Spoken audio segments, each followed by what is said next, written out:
Well, welcome everyone to today's Alaska Collaborative on Health and the Environment webinar. I'm so glad you could join us today, and our session is entitled The Extent of Microplastic Occurrence in Glaciers, Rivers, Beaches, Rain, and Snow in Juneau, Alaska, and the potential effects of plastic-borne chemicals on these environments and human health. My name's Nick Reardon, and I'll be hosting today's Che Alaska webinar on behalf of Alaska Community Action on Toxics. And as usual, I'm calling in from our office here in Anchorage, Alaska. And these are the traditional and unceded lands of the Dena'ina people. And so I'd just like to acknowledge and thank past and present stewards of this incredible place and invite you all to do the same of the many places you're calling in from today. As a bit of housekeeping here, just some background, Che Alaska, it's a regional partner of a national collaborative on health and the environment, hence the abbreviated CHE. And together, Che Alaska, and other Che partners are working to advance knowledge and action related to links between human health and environmental factors. So you can check out more at our websites for Alaska Community Action on Toxics. It's akaction.org, and then the national Che is healthandenvironment.org. This session, as usual, will last an hour, and with our first guest is Dr. Sonia Nagorski, presenting on microplastics in the environment around Juneau, Alaska, where Dr. Nagorski is an associate professor of geology at the University of Alaska Southeast. So much of her research examines the presence and sources of contaminants, such as trace metals, mercury, for example, and black carbon in both natural and anthropogenically impacted stream and glacial systems. The recent investigations, and one of the reasons we're all joined together today, is she's participated in, with several UAS undergraduate students, examinations and studies of an emerging contaminant in her local waterways, that being microplastics.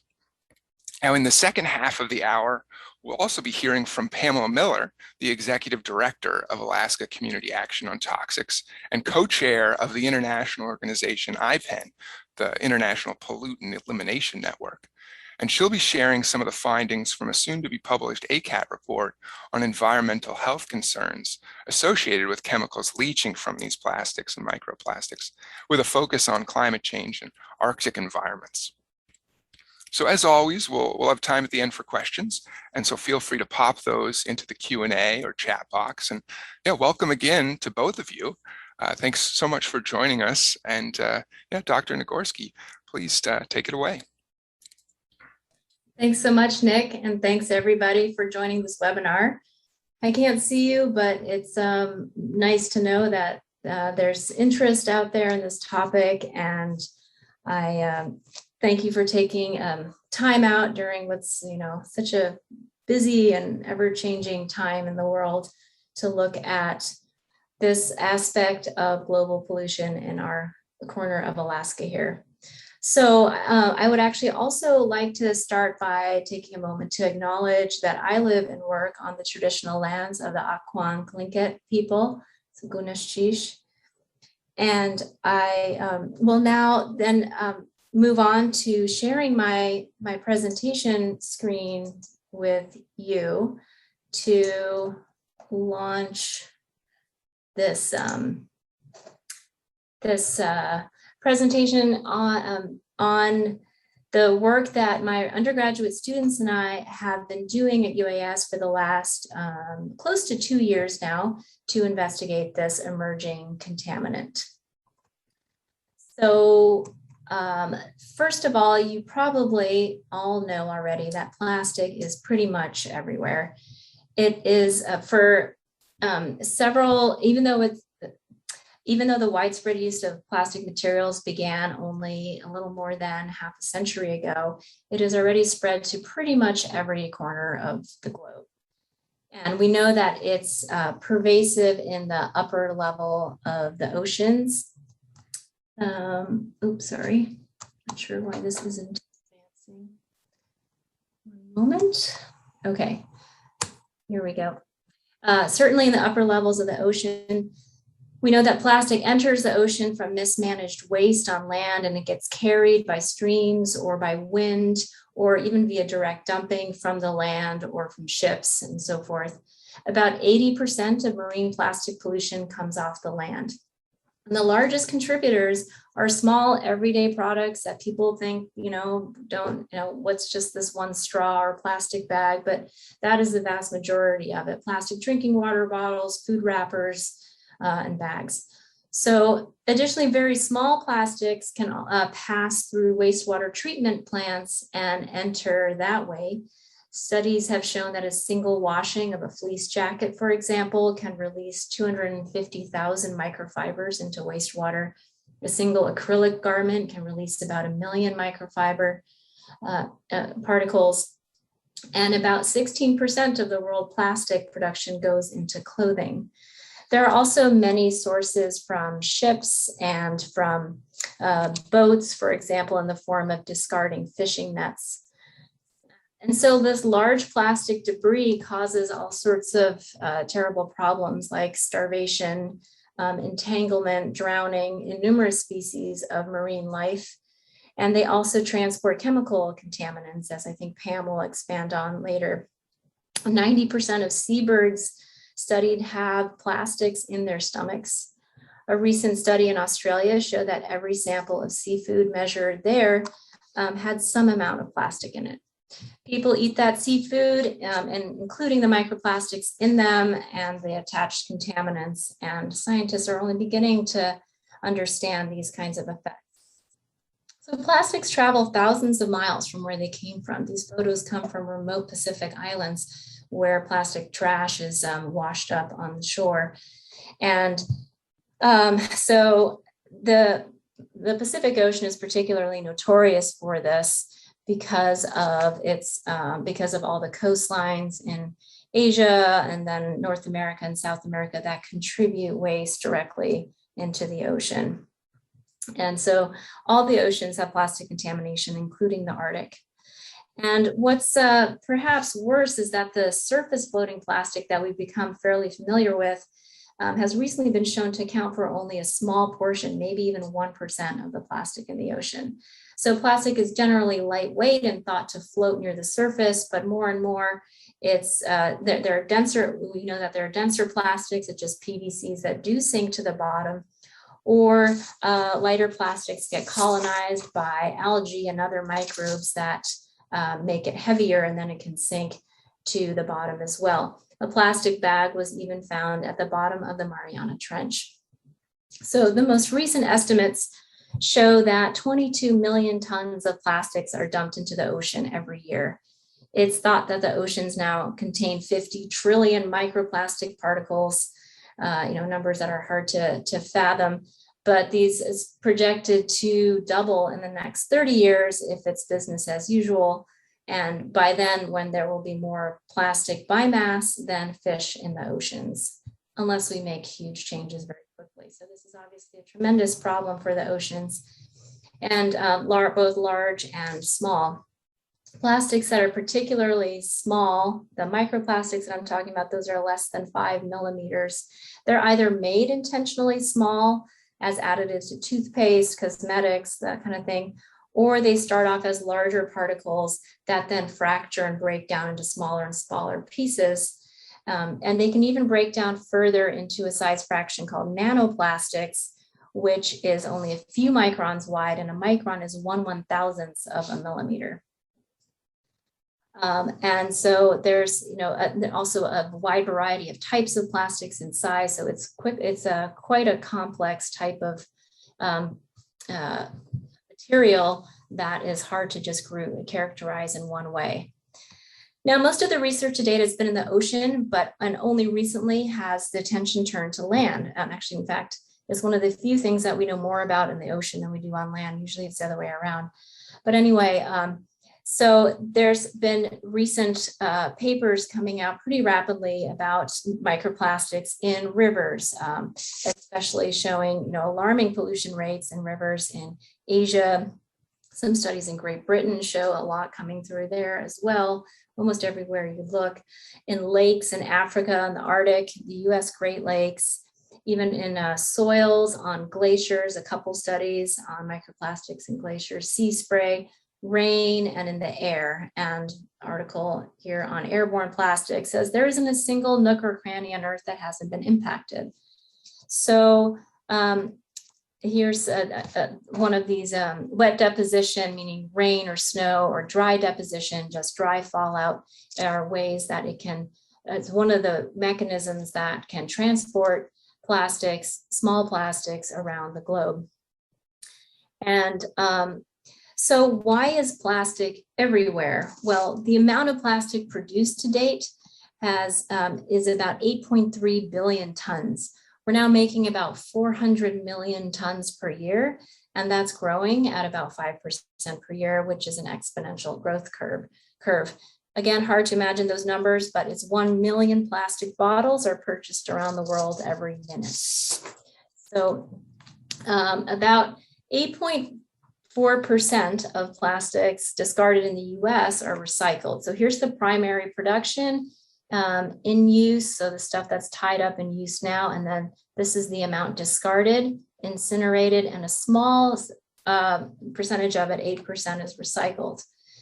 A new Frontline report exposed how the plastics industry knowingly misled the public about the recyclability of plastics. In fact, they're very difficult to recycle. So some is incinerated, but much of it, when it's discarded, ends up either in landfills and buried away there for future geologic time to release it, or it is mismanaged and the waste is brought in during storms or intentionally through streams and then back out to the ocean. So when it's discarded, it doesn't really go away. None of the commonly used plastics are biodegradable. So as a result, they accumulate rather than decompose in the landfills. They decompose on timescales beyond which we have been using plastics. So we don't know how long, but at least centuries, maybe even millennia, depending on the type. So plastic has many positive qualities. Of course, it's durable, persistent, inert, low cost, lightweight. All those things that we like about it also make them really hard to break down and get rid of in nature. And so when it doesn't degrade, the larger plastics generally break down and break into these smaller and smaller pieces. And with global plastic pollution expected to triple by 2050, along with the fact that it takes existing plastics centuries to biodegrade, it's a pretty major problem that isn't going away. Here's a schematic of some of the lifetimes of plastic material. It's insoluble in water, it's resistant to biological decay, it's easily transported, it's globally ubiquitous. So the spread of plastic the health effects, I'm going to skip over this because I know Pam is going to talk about it, but there are some concerning health effects related to plastics and the chemicals that cling to them. The spread of plastic to every corner of the earth lends credence to the geological evidence being built for the Anthropocene, which is a proposed renaming of our current geologic time period, the epoch that is demarcated by things such as the fact that we're in a mass extinction event, nuclear fallout, disappearance of glaciers and ice sheets, all these huge ways that the geologic record is shifting forever on our planet. And plastic is one of those materials that has been unseen on our planet before, really on wide scale productions in the 1950s or so.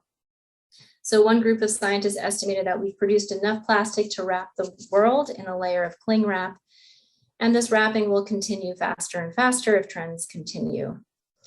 So while some of the large plastic debris makes much of the news, it is the unseen contribution of plastic microbeads and artificial fibers washed from our clothes that increasingly is accumulating in our sea and in the lake beds, and they might have the biggest potential for leaving a lasting legacy.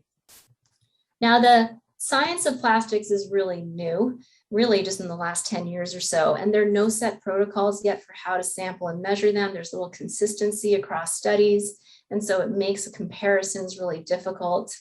But the scale of the problem is rising rapidly, as I've just shown. And so there's an urgent need to start cataloging and understanding the problem however we can. And so these are, some of these basic questions. How do they travel? Where do they accumulate? What impacts do they have? Those are the kinds of questions that drove me and my students here to do an assessment of like, well, no one's looked at it in this area of Alaska, at least. What is the level of impact here? So I had about 30 students over the last 2 years look at this project with me, collecting samples either as part of a class or part of an independent research project, a part of a summer research project, and so forth. And we just went around and sampled a bunch of different places around Juneau, and using very low cost, simple techniques of filtering and examining filters under a microscope to see what we could find. And so it's kind of like a first level attempt to see if we could find microplastics everywhere around here or not. So with the rest of this presentation, I'm going to kind of bring you to the glacier, to lakes, to rivers, out to the ocean, and to rain and snow, and give you a quick recap of what we found. So the Juneau ice field, many of you might know, it's a massive, it's 3,000 square kilometers of an ice sheet that is behind Juneau and goes into Canada. It has about 50 outlet glaciers, of which the Mendenhall is probably the most famous glacier because you can drive to it and all the tourists go there and so forth. And it's right behind our university, basically. And so we looked at different components of the ice field. We only had a smattering of samples from the ice field. But one set of students got snow samples. Actually, graduate student Megan Benke, shown here, was collecting snow for a different project. And then my students swooped in and then took her filters and examined them under the microscope. And the bottom line is they basically didn't find it. They found 2 microplastic fibers out of all the samples, tiny sample size. 2 is probably within the level of our lab contamination. It's actually hard to make sure that our own, plastic fibers coming off of our clothes and in our air don't contaminate the samples we're analyzing. So it's inconclusive, small sample size, but it looked fairly clean. At least it wasn't, really filled with microplastics. That was from a few different sites along the ice field here, closer to town. Here's the ocean. And then here are these sites on the ice field where these samples came from. Looked pretty good. Now, a few other sites that we were able to look at was, there was one student who worked for a helicopter company that would go up take tourists on the glacier. And she went up there and she filled up a couple, actually just one sample of this meltwater stream, and there were no microplastics in it. So that looked, again, very limited, looked pretty good. And then here is another site on the ice field. This is a lake that is forming from the retreat of a side glacier here. And in this area, the USGS hydrologist, Jamie Pierce, when he was going up there to do some work, I sent him with some metal water bottles. He filled those up, brought them back to the lab. Again, 0 detects. So that was all good news. Our first assessment, okay, there isn't much on the ice field, but it is 2020, 2021. And so time for the buzzkill. And that's it for the sites that didn't have much in the way of microplastics. We did look at the sediment on the glacier as well. Again, what I was just showing you was meltwater, snow, and just basically meltwater right off the ice. And again, this is ice that's pretty old. And so that is ice that was formed as snow 100 to 200 years ago. So that ancient snow probably doesn't have much microplastics, which makes sense. However, if you look at the sediment on the glacier, my students Jacob and Joe went and they collected on the glacier here. They were scooping up sediment and they did the extractions in the lab and examined the samples through microscopes. And they found plenty of microplastics, about 21 microplastics per kilogram of sediment. And again, this is really likely an underestimate because it's hard to count clear fibers and it's hard to count really tiny fibers. And when there's sediment, it's really difficult to sift through it all and find the plastics. A comparison with the only other study I could find in the world that's looked at glacial sediments. It's a recent one from the Alps in Italy. And the Mendenhall sediment had about a quarter of the amount found in these sediments in the Alps. So just for a little bit of context there. They also, so essentially they found there was no difference between, they actually did on 2 glaciers in Mendenhall and Herbert. They had about the same. There was no difference between the glaciers, which indicates maybe that it isn't a really local source, because the Mendenhall gets quite a bit of foot traffic from tourists and the Herbert doesn't, about the same amount of plastics, maybe points to atmospheric deposition. All right, so that's a glimpse of what we found on the glacier. And how about in some lakes? We looked at 2 different lakes, Mendenhall Lake, which also collects Mendenhall Glacier meltwater, as well as streams around the lake, and Auk Lake, which is not a glacial lake. And both of those had roughly 9 to 27 microplastics per liter of lake water, which was pretty surprising. It had, well, we didn't know, we had never collected lake water in Juneau, so we weren't so sure. But essentially, if you can keep that in mind, I'll remind you of those numbers, that every liter had about that much in the way of microplastics, almost all fibers instead of fragments. So, all right, and then in the sediment as well, so we've got water and sediment. Sediment in Mendenhall Lake, so along the edges, scooping up some of the sand along the beaches there. Found similar amounts to what Joe and Jacob found on the glacier, 25 to 45 microplastics per kilogram of sediment. So that was consistent roughly in terms of the concentrations. We also went to a bunch of streams. So we went to, over about a year's time, we looked at stream water and stream sediment. Here's the list of all the different streams in Juneau, 17 different streams. We sampled them 1 to 3 times each, took water samples, filtered them in the lab, and found on average about 3 microplastics per liter. So that's less than in the lakes. The lakes were more like 30. So about 10 times less in the streams, but still the streams, both remote streams, urban streams, there were like a few outliers, like really urban streams. We found like some tire fragments and some more pollution, but generally it wasn't really related to its location in town, out of town. It was roughly uniform. Stream sediment was a lot more difficult to analyze because just sift microscopically, the work through the microscope is a lot tougher. You got to do this salt solution, and you take sediment and you put it in this really salty solution to try to lift the plastics out.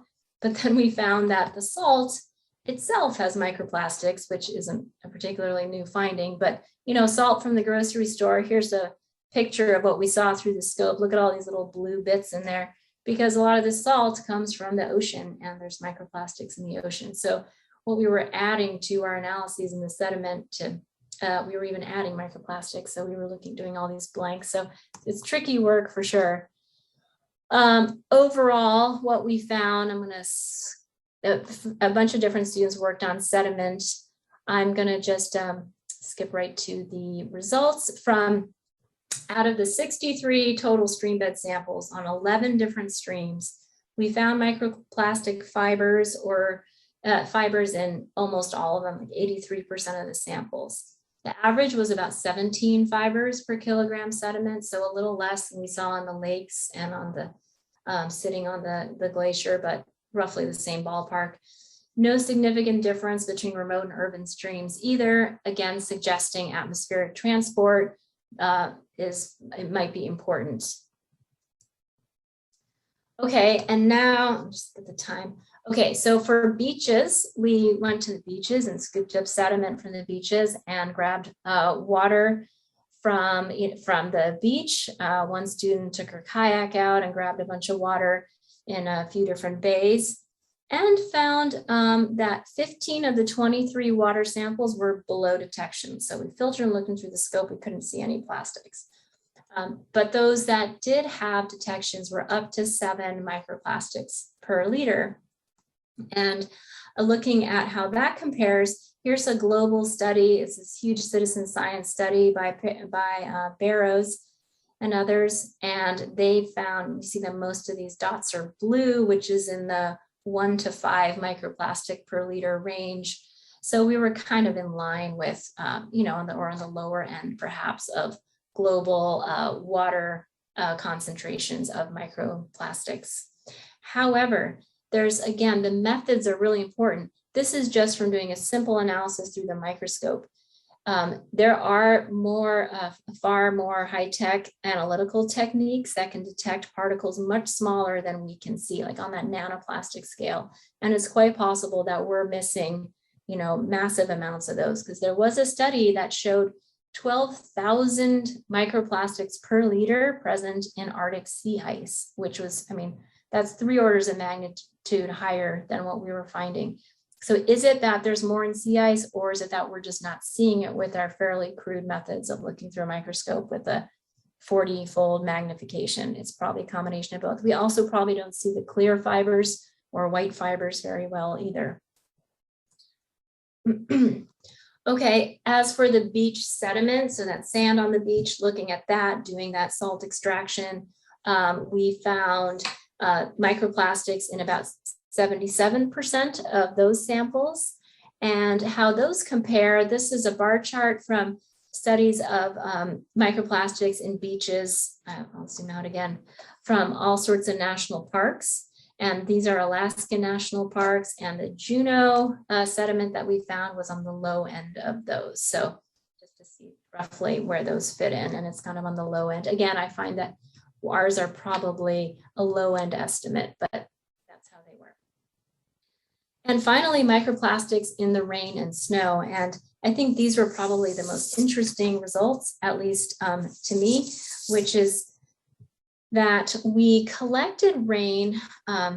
So here are these glass mason jars with these metal funnels, and I would just set them out to collect rain for a while. Last year we had lots of lots of rain in Juneau, and I was, you know, just switch them out, and I was sampling, and I had several different locations in town last summer, and bring them back, filter them, and look for particles. So here's an example of a blue fiber we found in on the filter. This is the grid of the filter. And well, what did we find? Every single rain sample had microplastics in it. The concentrations, there wasn't a particular spatial variation. Here's downtown Juneau, here's the Mendenhall Glacier, here's Douglas Island, if any of you are familiar. So on average, about 11 microplastics per liter of rain, which I had no idea it could be that high around here. And so, and if you're interested in colors, apparently blue is people's favorite color, just by looking at, you know, these are the colors that we found of the different fragments. So if it's coming off of people's clothing, or if it's coming off of, you know, just breakdown products of materials and fabrics all over the world, that actually goes in line with what other people have shown too, that blue is the most common. A student last winter collected snow samples, again, found microplastics in every sample she collected. And she found higher concentrations than in the rain. And I think it's a little hard to compare snow and rain, because the snow sample needs to be melted down. And then, so we have like 54 microplastics per liter of water, you know, that used to be snow, not a liter of snow. So a little different to compare, but quite a bit, like average of 70, 113, 23, 28 through town. All right, and then in terms of comparing this with elsewhere, other studies, including this big one published on plastic rain in protected areas of the United States. This was a study looking at, the Western like conservation lands and samples there. They found about 122 plastics per square meter per day. So you can take the amount coming in the rain, and then you normalize it per square meter and the amount of time that that rainwater accumulated, and you get that. And we got about half of that amount. So in the Juneau area, we get about 60 microfibers collect on every square meter in Juneau, if our samples are representative for this whole area per day. On the basis of their work, which analyzed a big part of the Western, like Rocky Mountain region, they found that it's the equivalent of 120 to 300 million plastic water bottles per year in that, which is a much larger area in the Western US, but it builds up to quite a bit of plastic. It's still, though, in Juneau lower, about half that as in the Western US, and quite a bit lower than in a couple sites in France, in the Pyrenees, 365 microplastics per square meter per day in France and in China. So doing better than they are. And putting it all together, what we found basically is that microplastics were present almost everywhere we looked in Juneau. We found it in, a little bit maybe in the glacier, but certainly the glacier sediments, not so much the glacier snowmelt. Lakes, streams, beaches, and rain. And in terms of the concentrations, the highest was in the snow, followed by rain, followed by lake water, followed by streams, marine water, and ice field meltwater have the lowest. Again, these were like different amounts of sample sizes for each of those categories. But it is interesting that a lot of the same types of parameters like rainwater were analyzed by many different students, and they all kind of got the same amount. So I feel like we're analyzing them the same way. Doing a relative evaluation of rain versus stream water is valid. Most microplastic abundances were on the low to medium end of published studies in the Pacific Northwest, the Rocky Mountain region, and elsewhere.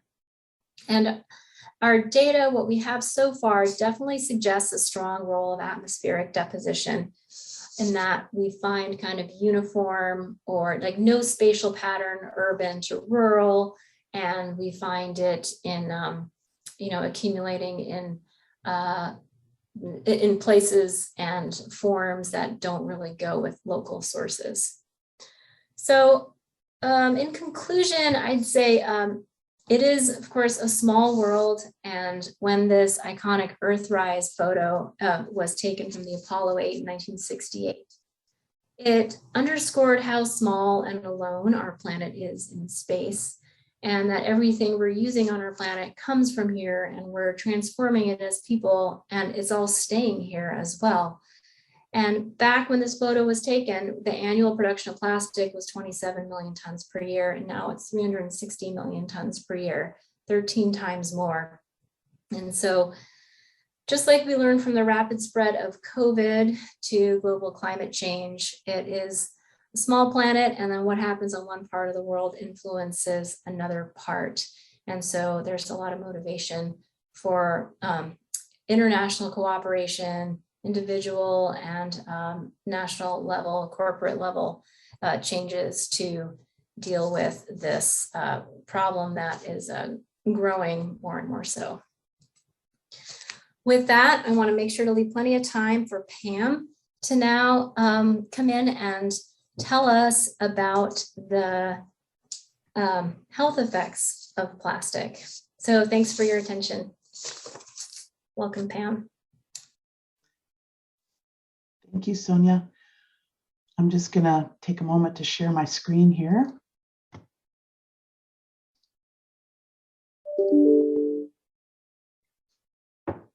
And first, I just want to thank you so much, Sonia, for this excellent presentation and all of your work and the students' work. It's so very interesting. And I think it's going to be important as we begin to understand the trends of these microplastics in our environment. So I really, really appreciate your work.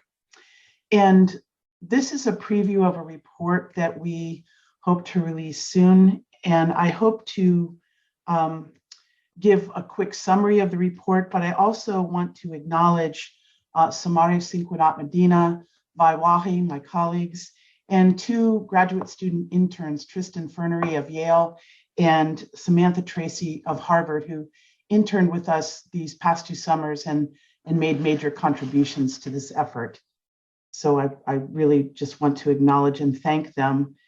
And thanks, Nick, for putting this all together. This is just a summary of our mission to assure justice by advocating for environmental and community health. Everyone has the right to clean air, clean water, and toxic-free food. Yesterday, Sama, Vi, and Karen and I of our staff had a very, really, I have to say, disturbing conversation with two leaders of Sivokak, St. Lawrence Island in Savunga, and they've been witnessing some really serious changes in the environment around Sivokak, the island in the northern Bering Sea. Massive seabird die-offs with devastating consequences for the people of the island. Auklet populations have been drastically reduced. They're finding a number of auklets just really skinny, starving, with other indicators of poor health. And while it's almost certain that climate warming is the major effect and affecting their food sources, we're also really concerned about the possible effects of the ingestion of plastics and chemicals into these seabirds. And then also the consequences, of course, for human health and people who depend on the ocean and land for traditional foods. I think Sonia covered quite a bit of this, so I won't dwell on this a lot, except to say, I think it's important for us to remember that 99% of plastics are derived from fossil fuels. And the oil and the chemical industry is putting a lot of investment into the production of both plastics and chemicals. And most of these major industries, such as Exxon and other major oil companies, are major producers, not only of oil and extracting oil and gas, but also in the production of chemicals and plastics that also have a huge contribution to climate change. Throughout their life cycle, from the extraction of the oil and gas through the final disposal, incineration, and dumping of these chemicals and plastics. And in fact, the life cycle of plastics will add more than 850 million metric tons of greenhouse gases to the atmosphere in the current year. And this is another version of a slide also that Sonia used, but this is where we are. And these are industry projections of chemical and plastics production. And you can see that the projected increases are exponential. And I do believe that the fossil fuel industry, the chemicals and plastics industry, which are really one and the same, are investing huge amounts in producing plastics and chemicals over the next decades. These are their own projections. And that's really because with the pressure to reduce the combustion of fossil fuels, these industries are investing in chemicals and plastics. And again, it's really important that we recognize that these the manufacturing of both chemicals and plastics contribute hugely to climate change, as well as the direct combustion of fossil fuels.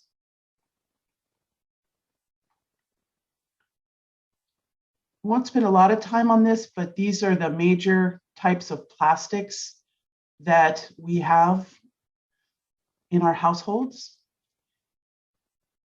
and that we use every day.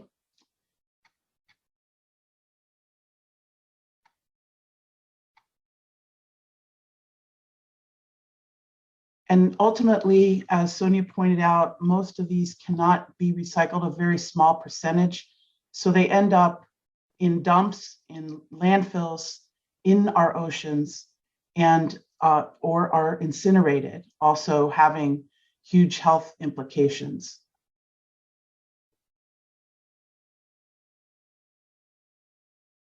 And macroplastics, these larger plastics, become microplastics. And as Sonia also pointed out, less than 5 millimeters. Generally, the categorization of microplastics as less than 5 millimeters. And about 99% of plastics in the ocean are thought to be microplastics because they ultimately break down.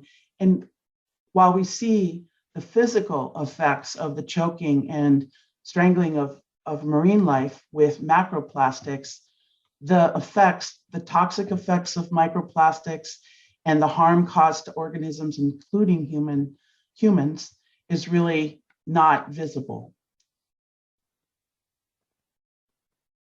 Microfibers, again, are a huge source of microplastics in the ocean, synthetic clothing.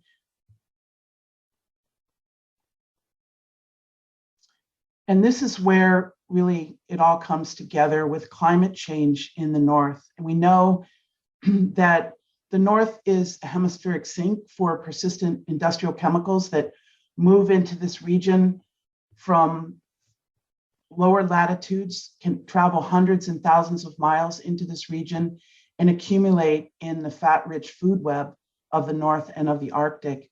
We also know that Arctic indigenous peoples carry some of the highest levels of these persistent industrial chemicals in their blood and breast milk of any population on Earth. The Arctic is warming 3 times as fast as the rest of the world. And I think with the most recent International Panel on Climate Change report that just came out within the past couple of weeks, we see that the impacts of climate change are even more devastating, I think, than we thought. And this is a global scientific report that I think all of us need to be aware of and read and take action to address. The mobilization and transport of contaminants and plastics is exacerbated by climate warming. So that includes atmospheric transport. It also includes the release of these chemicals and microplastics from sequestered sources in sea ice, in permafrost and glaciers. And then these chemicals are released into the environment in many cases, places that are very important for traditional fishing and hunting. And in the lower left-hand corner, you see the mechanism by which these chemicals and microplastics can be transported into the Arctic via a mechanism called global distillation, also known as the grasshopper effect. This was a study, actually several cruises that happened in the Arctic Ocean, and found that the Arctic Ocean surface waters hold the most plastics of any ocean basin. There's a little indicator here of what media these microplastics were found in. And you can see that the findings of microplastics in Arctic Ocean surface water, sediments, the open ocean, and on beaches were quite ubiquitous.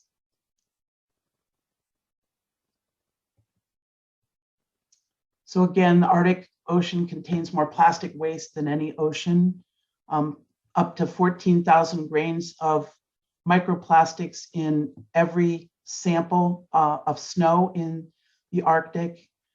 And also recognizing that Arctic sea ice is a major global sink for microplastic particles. And the findings in a recent study in the Arctic found substantial numbers from 38 to 234 particles per cubic meter of ice. These microplastics are conveyed to marine life. They've been found in sperm whales living in northern latitudes in quite high amounts. 100% of beluga whales in the Arctic had microplastics in stomach and intestine tissue samples. And Arctic seabirds are exposed to microplastics as well because they feed on plankton at sea and they ingest these plastics as they're feeding. And we heard last month at our during our CHE webinar with the work of Dr. Veronica Perdula that these microplastics are conveying endocrine disrupting chemicals such as phthalates from the microplastics into the bodies of these seabirds. And I'll talk a little bit more later about the conveyance of other toxic and persistent chemicals from microplastics into marine organisms.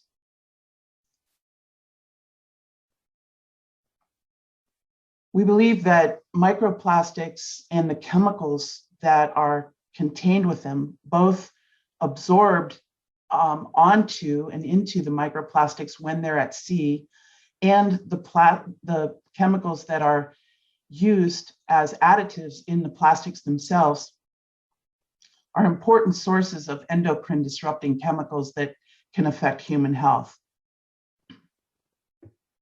And these are some of the ways that we can be exposed to toxic chemicals and microplastics from the time of extraction and the transport of oil and gas to the disposal and waste, waste incineration that occurs of plastics.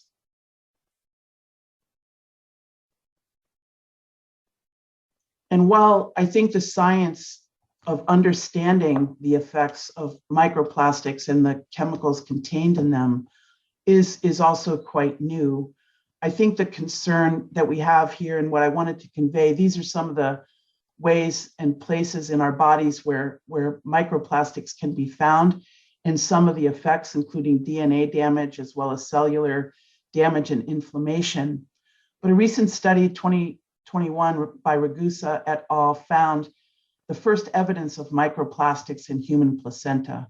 And this, to me, is quite alarming because the scientists were stating in the paper that these chemicals can be carried within these plastics and cause long-term damage or upset the baby's developing immune system. And these are endocrine disrupting chemicals. I want to mention an important report that the International Pollutants Elimination Network did with the Endocrine Society, which is the world's largest society of endocrinologists, medical and clinicians that study the endocrine system. Looking at, and I don't have time to go through all of the health effects that were summarized in this report, but I think it's a very important report. You can find it here on the IPEN website. And it goes through all of the known endocrine disrupting effects of chemicals in plastics, again, throughout their life cycle. And this was a news story that came out when the report was released last December.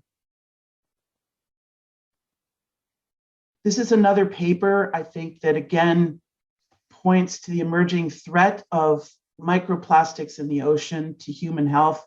And it is because plastics can contain these persistent organic pollutants that are either added in the production of the plastics to impart properties such as plasticity and the color and other properties that the manufacturers want the plastics to have, but that once these plastics are released into the environment, and especially microplastics that have a very large surface area, they can absorb persistent industrial chemicals at sea, including things like DDT, PCBs, polycyclic aromatic hydrocarbons, and other halogenated chemicals, pesticides, and other industrial chemicals.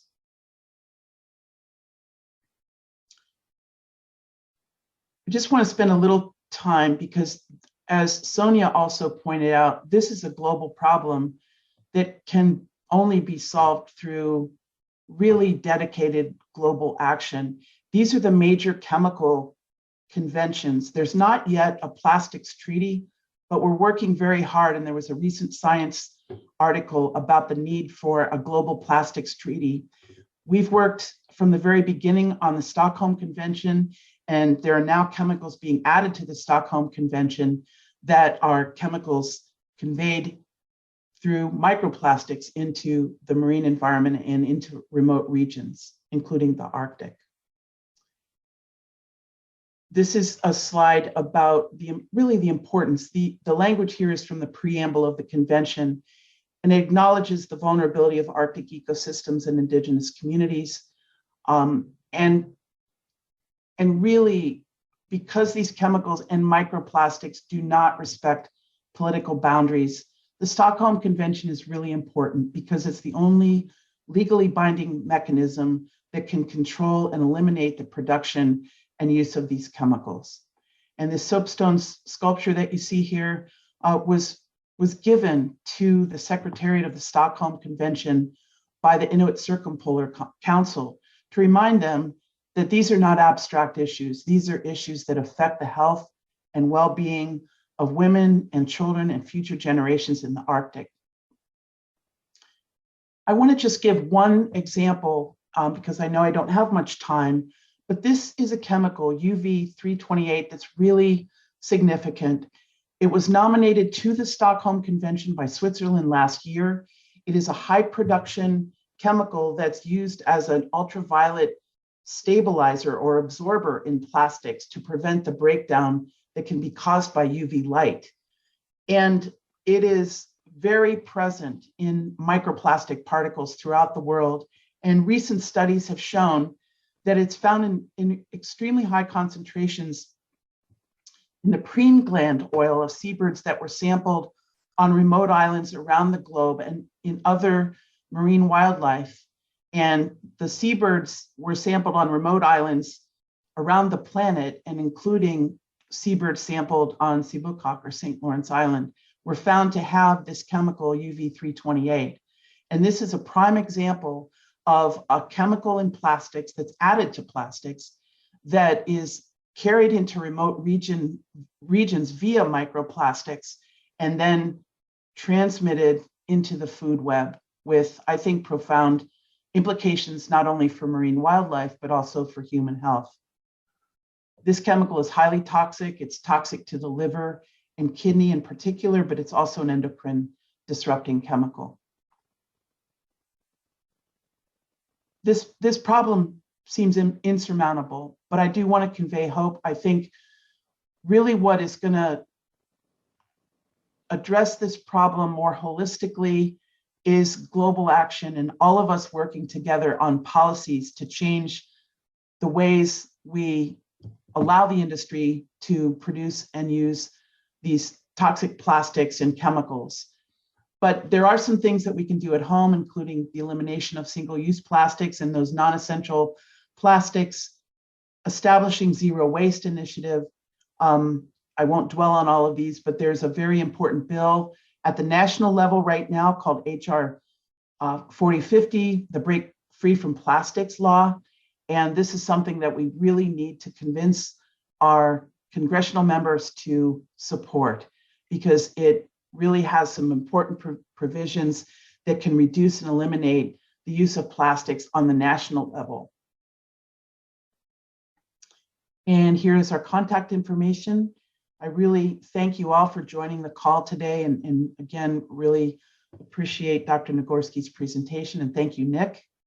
And we also want to acknowledge a woman, a respected elder and health aide from Savunga on St. Lawrence Island, Annie Aloha, who really inspires our work every day to ensure that we can hold the military and industry accountable for the contamination of Sebookock and the Arctic. Thank you very much.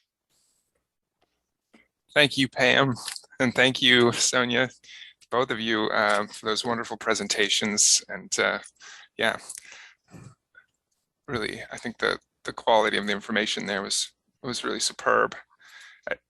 Jumping into questions here, I'm noticing we've got one in the Q&A, and so feel free to join in the conversation with chat or the Q&A box. But a listener is asking here about bans in the US around microbeads, and I'm curious if there's any other existing kind of bans to try to prevent or limit the spread or even production of microplastics. Yes, it's true. There was a national law that banned the use of microplastics in personal care products. However, this is really just the tip of the iceberg in terms of sources of microplastics to the ocean environment. And that's why the Break Free from Plastics law goes much further in addressing things like single-use plastics and plastics that we really don't need in our lives to limit the production and use of some of these other plastics. But that was also a very, the law that you're citing here, Patty, is really important. Thanks. There's a question about reversing the effects. Is there any going back? Sonia, do you want to take that one on? I mean, eventually the plastics out there will decompose, you know, on geologic timescales. We don't really know a lot about it, and they don't just break into smaller and smaller pieces. They will eventually break down into some kind of hydrocarbon, probably depending on the way that it's buried or exposed. I mean, it's not. So I think if you take the long view, yeah, at some point they'll be gone. They're not here actually forever, but it's gonna be a long time. And there are also some solutions. I didn't actually, I forgot to finish showing, actually, I don't really have that much in the way of, for my solutions, sorry, I have there are different companies that are doing things to replace plastic. This is similar to some of the stuff that Pam was showing at the end in terms of what to do about it. But it's not just repurposing plastics and making plastics a sort of styrofoam material out of mushrooms, or replacing, you know, disposable forks, plastic forks with bamboo and that kind of thing. But there are some, at least lab scale techniques to actually biodegrade the plastic using various microorganisms. Oh yeah, I'll send my thank you slide. I'm seeing, I forgot to put that up. Okay. That's great. Okay. But yeah, in terms of, I don't know that it's reversible. I mean, I think that all the microplastics that we ingest every day and that wildlife does, you know, plastic can be inert.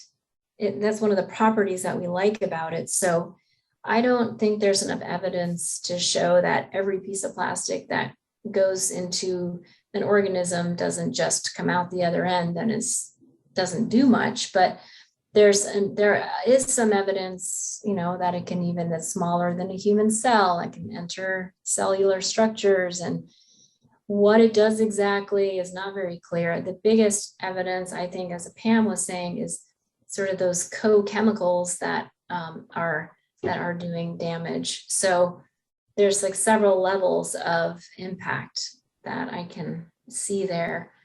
I don't really see how it would be reversible right now, but I think that if we scale back plastic production and really try to control that release of plastic to the environment, that should hopefully make it better into the future. Thank you. Yeah, that makes sense. I can imagine, microorganisms that degrade plastic could in fact undermine that property of being inert that is so, useful for plastic. So there could be a blessing and a curse there in terms of the existence of such a creature. There's a question here specifically about microplastics from tires. Anyway, I imagine that would create a visible fragment in the environment.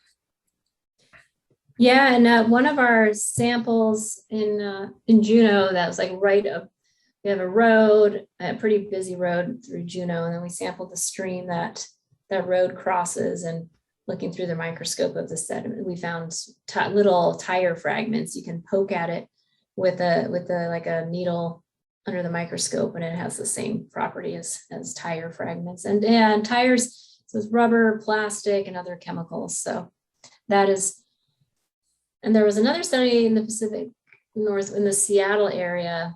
Now, I'm not well enough versed on this to remember exactly, but the chemical additives that were going to tire were really impacting the health of salmon in the streams in that region. So tires are definitely a problem as they shed and age. Yeah, it seems like there's both point source where you can really tie it to, a tire, for example, and adjacent to a road, versus this more atmospherically distributed where it's more ubiquitous. Well, looking at the time here, I think we're coming up on the end of the hour. So yeah, I really want to thank both of you for joining us and for putting together these presentations and sharing your expertise and your time with us today. And I'll be sending out an email within the next day or two with a link to the recording of your presentations and the conversation, and a list of any additional related resources. So the articles that you cited in your presentations and things that we've been talking about, I'll add that to our resources and reading list. And lastly, if you can, donate to support these Che-Alaska webinars and ACAT's other efforts. And so you can give online at akaction.org. And any additional questions or comments, do feel free to reach out to me by email, or my phone here is 907-222-7714. And if you think of other questions, we're happy to help here at ACAT. And if they're particularly pesky, we can maybe pass them on to Dr. Nagorski as well.